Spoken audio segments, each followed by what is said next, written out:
Wow, the Congressional Budget Office just came out and told us Social Security is broke. Listen, I've always known it's broke because there is no trust fund. Let's take a look at this. Social Security is broke. Not my words, theirs. This is the report right here out of the CBO, the Congressional Budget Office. There's the link down there, as always, give you the goods. And they're just, doing their long-term projections for Social Security. No, it's not related to this, which is, the Treasury Department kind of running out of money with the whole debt ceiling and decided it's going to tap retirement funds, not your retirement funds, government retirement funds, maybe yours, to avoid breaching the U.S. debt limit. Shenanigans. Not related to that. It's this. This is the money shot right here, the money chart. Here we're looking at a couple of things at once. There are two main funds that they're worried about. One is disability insurance, and the other is old age and survivors insurance, OASI. So here we see, let me get my drawing tool out because you know how much I like that. Here we see this one is going to just peel off and head down and be in the dirt by 2023. Good news, if they take the disability insurance program, which is a lot smaller in size, and combine it, they both end up in the dirt at the same time. That's it. Broke, we're out. Okay, we've known this has been true for a long time. We know that the United States is broke. We know that not just the deficits, but the overall amounts of debt, the unfunded liabilities of the United States. Hey, I was talking with John Malden a while back, and he said, I asked him, are you worried about Social Security? And he said, no, I'm not worried about it. It's not going to be there, right? It's like trying to say, are you worried about the sun setting? No, it's going to set. So Social Security is broke. We know that. Medicare, Medicaid, broke. We know that. We know that. So what are you going to do? It's always been the same solution. There's going to have to be some losses. When it comes to analyzing our future and the prospects of the United States, the operative question is this: who's going to eat the losses? Now, big banks, team elite, they're going to make sure it's not them. They'll pass laws. They're going to make sure that it's the little people who suffer. What would that look like? Here it is in the plain language of this report. It says that, well, we could balance all this if payroll tax rates were raised immediately.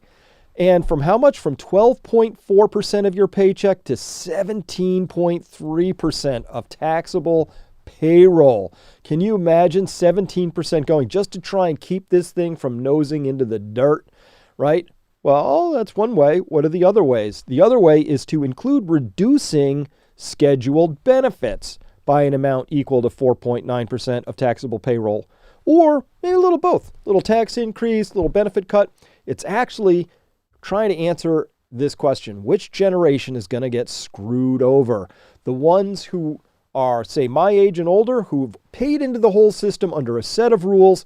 Do you take away their benefits, or the people coming into it who have no way of evading this horrifying, really terrible, no good, rapacious sort of a thing, and make them pay more into a system that you can't guarantee won't be insolvent again by the time they get there? Because don't forget, we've had these permanent one-time tax increases to try and make this whole thing solvent again and again and again. That's where Alan Greenspan, 1988, got famous.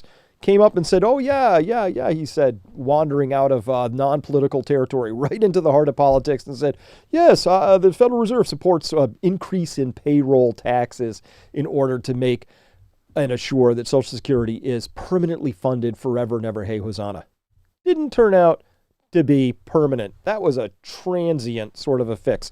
At any rate, this is where it is, but you can see, you can feel the setup. Hey, we're going to have to duke this out. Is it going to be retirees or younger workers? Who's going to eat the losses? God, that's the only thing. It's got to be these people or these people. Remember, don't be a rat in a cage.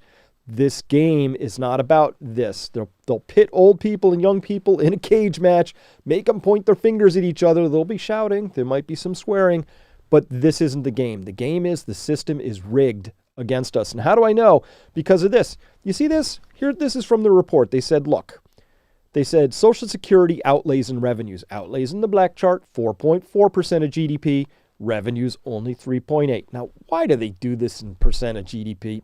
Long story, but you can do the math. If our GDP is 24 trillion, that means 0.6% of that is 144 billion. We're 144 billion short. We're going to either have to screw retirees or screw younger workers. Which will it be? I have a different solution. What if we just took the amount that had been promised to Ukraine last year, which is 65 plus 47, that's 100 and let's call that 111 billion. I got most of the shortfall right there. It's priorities, people. What we need are better priorities. The people of the country deserve to have our own productivity and hard work and wealth be spent on us, not sent overseas to do some blowing up stuff, not an $800 billion defense budget that does everything except fight wars when they come up. That's extra. We need priorities. And this is an astonishing report, and you're going to see what happens when Congress comes together and asks the question, what are we going to do? They're going to wring their hands, clutch their pearls, and say, do we have to screw over retirees or do we have to screw over younger workers? And I'm here to tell you that there's always a third option, and that's to get your priorities straight. Thanks for listening, everyone. Bye-bye.